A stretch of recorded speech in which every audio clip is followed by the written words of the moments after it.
সবাই কেমন আছো? আশা করি সবাই ভালো আছো। তো তোমাদেরকে বলেছিলাম আমার শাশুড়ি মা হসপিটালে ভর্তি ছিল স্পন্দনে। তো ওখান থেকে তাকে এনে আজকে তাকে ভর্তি করা হয়েছে চিত্তরঞ্জন হসপিটালে, নিউ টাউন। আসলে কি বলতো, ওনার পরিস্থিতি বেশি একটা ভালো না, শারীরিক পরিস্থিতি। আর উনি উনি একদিনই তার অসুস্থতা হয়নি, ওনার একটু একটু করে নিজে নিজে অসুস্থ হয়েছে। তো সেটা উনি ঠিকমতো খাওয়া দাওয়াটা টাইম মতো করতো না, তার ইচ্ছে মতো উনি চলতো।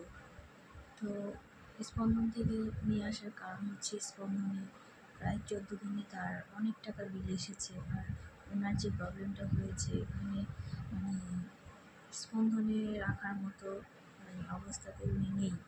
তো ওনাকে এই জন্য চিত্তরঞ্জন হসপিটালে প্রাইভেটে রাখা হয়েছে। তো উনি এখন ভালোই আছে, বাট এখন ওনার অনেকগুলো টেস্ট হবে আবার নতুন করে। তো টেস্টগুলো ডাক্তার দেখবে, রিপোর্ট দেখে তারপরে ডাক্তার ডিসিশন নেবে যে ডাক্তার কী করবে।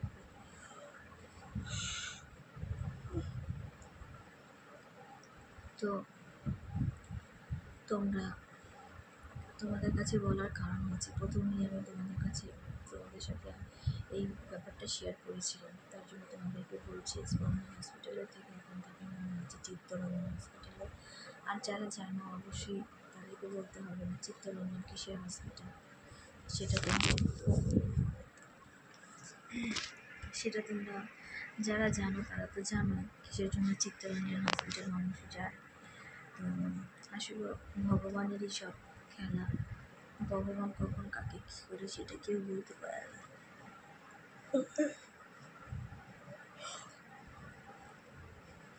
তো চেষ্টা করছি, শেষ অবধি চেষ্টা করে যাব তাকে সুস্থ করার জন্য। তার 2 ছেলে তাকে সবসময় তার পাশে থাকে। কিছু বলে ছেলেদের কথা যাই হয়ে যাক না কেন, মাকে আমরা শেষ অবধি দেখব, মা যেন সুস্থ থাকে, সুস্থ হয়। তো দেখি কি হয়। এতে ভর্তি হলো, এখন টেস্ট হবে, তারপরে রিপোর্ট আসবে, তারপর বুঝতে পারবো।